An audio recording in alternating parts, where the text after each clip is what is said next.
जोधपुर में 11 पाकिस्तानी शरणार्थियों की संदिग्ध हालत में मौत हो गई है, जिसके बाद पुलिस जांच में जुटी है। पीएम मोदी ने किसानों को बड़ी सौगात देते हुए 1 लाख करोड़ के कृषि फंड की शुरुआत की और पीएम किसान योजना के तहत 17,000 करोड़ की छठी किस्त भी जारी की।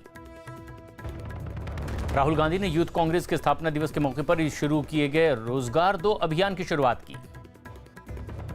दिग्विजय सिंह ने एक बार फिर रोजगार और कोरोना के मुद्दे पर केंद्र सरकार को घेरा। राम पर दावा करने के बाद नेपाल के पीएम ओली ने कहा है कि अयोध्या की तर्ज पर विशाल राम मंदिर का वहां भी वो निर्माण करवाया जाए। रक्षा मंत्री राजनाथ सिंह ने ऐलान किया है कि देश आत्मनिर्भर भारत अभियान के तहत रक्षा से जुड़े 101 उपकरणों का अब आयात नहीं करेगा, बल्कि देश में उनका निर्माण होगा। आंध्र प्रदेश के विजयवाड़ा में होटल में आग लगने से 11 लोगों की मौत हो गई है। होटल कोरोना के इलाज के लिए अस्पताल के तौर पर इस्तेमाल हो रहा था। विजयवाड़ा हादसे पर आंध्र प्रदेश के सीएम जगन मोहन रेड्डी ने पीड़ित परिवार को 50 लाख के मुआवजा देने का ऐलान किया। विजयवाड़ा में हुए हादसे के बाद स्वास्थ्य मंत्री, गृह मंत्री और परिवहन मंत्री ने मौके का जायजा लिया। विजयवाड़ा में हुए हादसे पर पीएम मोदी ने दुख जताया और आंध्र प्रदेश के सीएम से बातचीत की। विजयवाड़ा हादसे पर गृह मंत्री अमित शाह ने ट्वीट कर दुख जताया और केंद्र से हर संभव मदद का भरोसा दिया।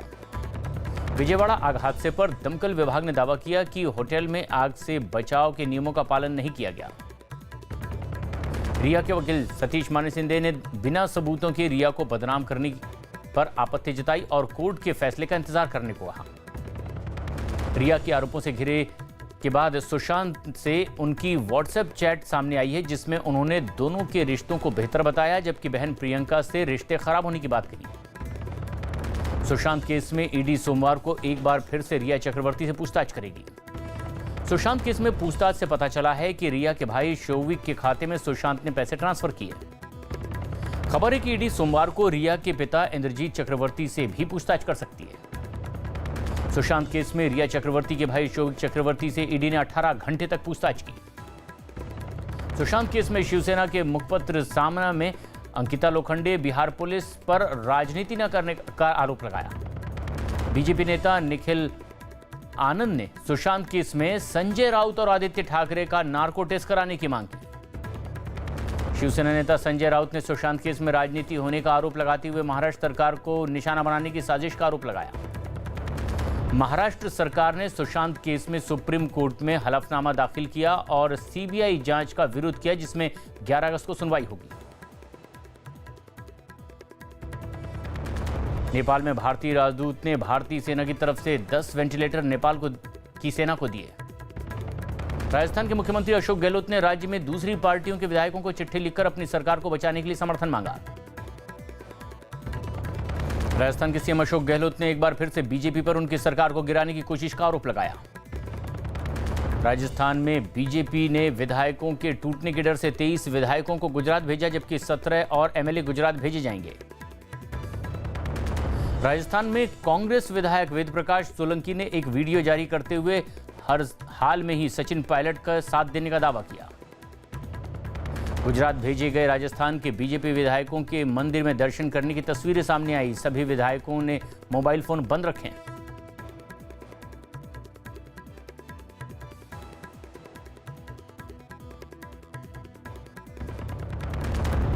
सीएम अमरिंदर और कांग्रेस सांसद प्रताप सिंह बाजवा के बीच तकरार बढ़ने के बाद पंजाब सरकार ने बाजवा की सुरक्षा वापस ले ली।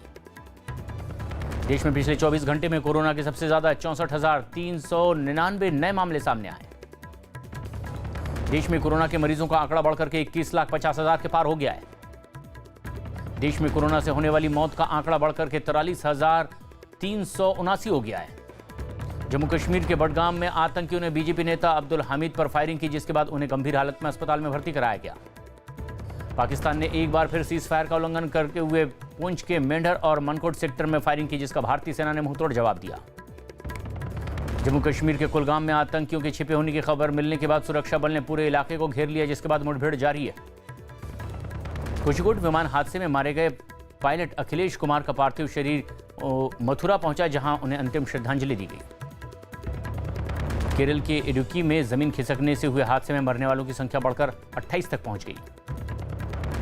दिल्ली में पिछले 24 घंटे में कोरोना के 1404 केस सामने आए हैं, जिसके बाद कुल कोरोना पॉजिटिव लोगों का आंकड़ा 1,44,127 हो गया है। दिल्ली के अंबेडकर नगर में सीएम केजरीवाल ने एक 600 बेड के अस्पताल का उद्घाटन किया। दिल्ली के पश्चिम विहार इलाके में एक रेस्टोरेंट में 43 लोग देर रात पार्टी करते पकड़े गए, जिसके बाद मामले में केस दर्ज कर लिया गया। उत्तर प्रदेश में समाजवादी पार्टी ने 2022 के चुनावी अभियान के लिए 2022 में साइकिल का नारा दिया है, जिसका पोस्टर भी जारी कर दिया गया है। बीएसपी अध्यक्ष मायावती ने 2022 में सरकार बनाने की सभी जातियों के महान संतों के नाम पर अस्पताल और ठहरने की जगह बनवाने का वादा किया। भोपाल में कांग्रेस विधायक जीतू पटवारी के खिलाफ पीएम मोदी की आपत्तिजनक तस्वीर सोशल मीडिया में पोस्ट करने के आरोप में केस दर्ज किया गया है। यूपी में अल्पसंख्यक मामलों के मंत्री मोहसिन रजा ने अयोध्या में मिले 5 एकड़ जमीन पर बनने जा रहे मस्जिद को बाबर का नाम न दिए जाने की राय दी। दिल्ली के नारायण में बन रहे एक दीवार का विरोध में प्रदर्शन किया गया और आरोप लगाया गया कि दीवार से वहां रह रहे लोगों की परेशानियां बढ़ जाएंगी। कोरोना पॉजिटिव पाए गए केंद्रीय मंत्री अर्जुन राम मेघवाल को एम्स में भर्ती करवाया गया। लखनऊ में कोरोना पॉजिटिव यूपी के कानून मंत्री ब्रजेश पाठक को सांस लेने में तकलीफ की वजह से अस्पताल में भर्ती करवाया गया। दुनिया भर से पिछले 5 दिनों में आए कोरोना के आंकड़ों में सबसे ज्यादा मरीज भारत में सामने आए। स्वास्थ्य मंत्रालय के मुताबिक देश में 8 राज्यों में 13 जिले ऐसे हैं जहां पर कोरोना के 7 मरीजों में से 1 की मौत हो रही है। 15 अगस्त को स्वतंत्रता दिवस समारोह में पीएम मोदी को गार्ड ऑफ ऑनर देने के लिए 350 पुलिस अफसरों को क्वारंटीन किया गया। मौसम विभाग ने अगले 24 घंटे में उत्तराखंड, हरियाणा, चंडीगढ़, दिल्ली और उत्तर प्रदेश में भारी बारिश का अलर्ट जारी किया है। बीजेपी विधायक कृष्णानंद राय हत्याकांड में आरोपी और 1 लाख के इनामी बदमाश हनुमान पांडे और राकेश पांडे को लखनऊ एनकाउंटर में ढेर कर दिया गया। गुजरात के मेहसाणा में अमूल के एक अधिकारी की कार पर टक्कर मारने की घटना पर साजिश की आशंका जताते हुए पुलिस में शिकायत दर्ज कराई गई। यूपी बीएड प्रवेश परीक्षा 2020 आज 73 जिलों में 1571 केंद्रों पर हो रही है। पीएम मोदी ने ट्वीट कर लोगों को बलराम जयंती, हलछठ और दाऊ जन्मोत्सव की बधाई दी। राहुल गांधी ने चीन के मुद्दे पर केंद्र सरकार की ओर फिर एक बार घेरा और फाइलें गायब होने का भी आरोप लगाया। राहुल गांधी ने विश्व आदिवासी दिवस पर शुभकामनाएं देते हुए सभी को सांस्कृतिक विरासत को संजोकर रखने की अपील की। लखनऊ के मेदांता अस्पताल में भर्ती मुलायम सिंह की सेहत में पहले से सुधार हुआ है, जिसे देखते हुए उन्हें 1 या 2 दिन में अस्पताल से डिस्चार्ज किया जा सकता है।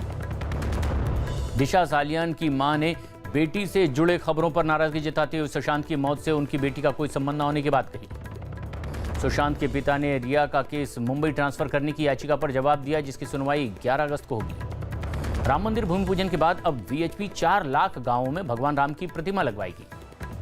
15 अगस्त को हिंसा की साजिश के लिए अमेरिका से रूट फोन कॉल्स पर अब दिल्ली पुलिस ने एफआईआर दर्ज कर ली है। दिल्ली में राम मंदिर के नाम पर लोगों को भड़काने की साजिश का पर्दाफाश हुआ है। छत्तीसगढ़ में विश्व आदिवासी दिवस पर एक कार्यक्रम हुआ, जिसमें मुख्यमंत्री भूपेश बघेल शामिल हुए।